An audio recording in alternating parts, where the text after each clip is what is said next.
করলাম। খুব শীঘ্রই আমাদের ভিডিওটা আপনারা দেখতে পারবেন। আসলে এটা কি সিরিয়াসলি দিবা নাকি? না এমনি মনে এমনি। এই তো আমি অডিওটা চেক করব, বলো তো কথা বলতে। Hello hello hello check check check. Hello আর একটু বেশি কথা। Hello hello. কই মাইক্রোফোন কই লাগাইছো? হ্যাঁ তাহলে ঠিক আছে। অফ ছিল? Hello hello hello hello hello দেখুন একটু বেশি কথা বলো না একটু। বলবো হুম। হ্যালো, আমি লারা লোটাস। এই মুহূর্তে আমি আছি উত্তরা 10 নম্বর সেক্টরে।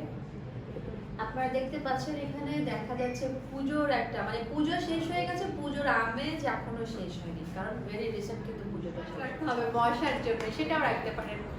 আর সব কিছুর ঊর্ধ্বে করোনা কিন্তু শেষ হয়ে যায়নি। আপনারা চিন্তা করছেন যে হ্যাঁ আমাদের তো কোভিড হবে না, এগুলো ভাবেন না। শীত আরো বেশি বাড়িয়ে দেয় অসুখগুলোকে, সংক্রামক ব্যাধিগুলোকে। So that of course hand sanitise আপনাদের হ্যান্ড স্যানিটাইজার সাথে রাখতে হবে, অ্যান্ড 20 মিনিট পর পর নর্মালি যেভাবে করে হ্যান্ড স্যানিটাইজ করেন সেটা করতে হবে।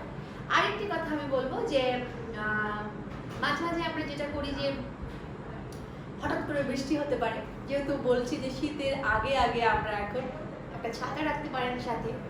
সাথে আমি বলবো যে স্লিপার টাইপের রাখতে পারেন, কাদা ফাদা লেগে যেতে পারে, হয়তো কোথাও যাচ্ছেন আপনার জুতোটা নষ্ট হয়ে গেল, লোকজন কিন্তু আপনার জুতোর দিকেই তাকাবে, তখন কিন্তু খুব একটা অন্যরকম আপনার ভিতরে আনইজি কাজ করবে।